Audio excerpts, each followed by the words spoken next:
The geopolitical chess game. The Rothschilds, the Rockefellers, and the invisible hand controlling global affairs. Like it or not, Jeffrey Sachs is spot on in his analysis of U.S. foreign policy and the European Union's EU shortcomings. However, he, like many analysts, stops short of addressing the true architects of global power, the Rothschild and Rockefeller families. These two dynastic families, entrenched at the pinnacle of the global hierarchy, have long influenced political, financial, and military affairs on a scale that extends far beyond conventional government decision-making. While mainstream narratives focus on elected officials, economic downturns, and geopolitical conflicts, the deeper layers of control remain concealed from public scrutiny. The world is a grand chessboard, and at the very top of the pyramid sit the true masters, orchestrating the rise and fall of nations while those below execute their orders without comprehending the broader agenda. The financial leverage of the Rothschild dynasty. The Rothschild family, with roots tracing back to 18th century banking, has wielded financial power for centuries. Mayer Amschel Rothschild's banking empire strategically positioned itself to influence monarchs, war efforts, and economic systems across Europe. By financing both sides of major conflicts, from the Napoleonic Wars to World War I, the Rothschilds established a financial stranglehold over governments, ensuring that global economies remained tethered to their banking networks.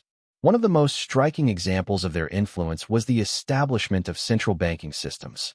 The Rothschilds played a crucial role in shaping the Bank of England, the European Central Bank, and even had connections to the Federal Reserve in the United States. Control over these institutions granted them the power to manipulate currency values, interest rates, and economic policies. Even today, their financial reach extends into investment firms, multinational corporations, and global credit systems, ensuring that no major economic policy is enacted without their implicit approval. The Rockefellers and the oil monopoly. Parallel to the Rothschilds, the Rockefeller family established its dominance through the oil industry. John D. Rockefeller's Standard Oil monopoly in the late 19th and early 20th centuries laid the foundation for global energy control. Though the company was eventually broken up into entities like ExxonMobil and Chevron, the Rockefeller legacy in energy policy, corporate governance, and global strategy remains unchallenged. Beyond oil, the Rockefellers have played a significant role in shaping global governance structures. The family was instrumental in founding the United Nations, the World Bank, and the Trilateral Commission, organizations that dictate international policies under the guise of diplomacy and economic development.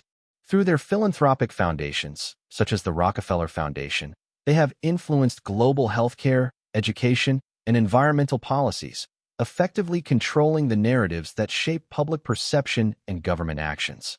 The chess game, manipulating leaders and conflicts. Presidents, prime ministers, and even entire political parties often function as mere pawns in this grand chess game. Political leaders, regardless of their ideological leanings, rarely operate outside the frameworks set by these powerful families. The Rothschilds and Rockefellers do not simply fund candidates. They create the political environments in which leaders must navigate, ensuring that only those who align with their broader objectives rise to power. For instance, the U.S. Federal Reserve, with its Rothschild-linked origins, dictates monetary policy without direct governmental oversight, effectively controlling the economic fate of not only the U.S. but much of the world. Meanwhile, Rockefeller-backed think tanks, such as the Council on Foreign Relations, CFR, craft foreign policy blueprints that shape U.S. interventions, trade agreements, and diplomatic strategies. Conflicts, too, are manufactured and manipulated for strategic gain. The Iraq War, for example, had deep-rooted connections to oil interests, with Rockefeller-linked corporations benefiting immensely from the chaos. Similarly, the European debt crisis strengthened Rothschild-controlled financial institutions, ensuring that struggling nations remained indebted to their banking empire. The lower layers of the pyramid, unwitting executors. While these elite families shape the world order, the lower echelons, politicians, bureaucrats, military officials, and corporate executives, execute their directives, often without understanding the true nature of their roles.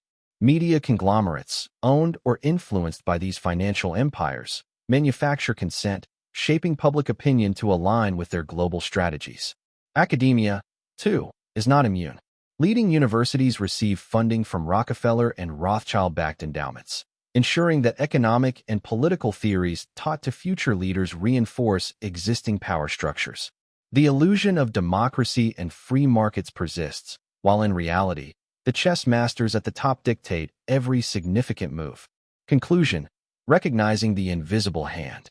The true architects of global power do not sit in government buildings or presidential palaces. They operate behind closed doors, controlling the flow of money, resources, and influence.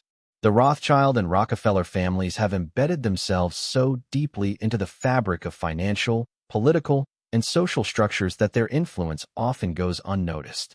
As long as mainstream discourse remains confined to surface-level political analysis, the deeper power structures will continue to operate unchecked. Recognizing the grand chess game being played is the first step toward understanding the real mechanisms that shape our world.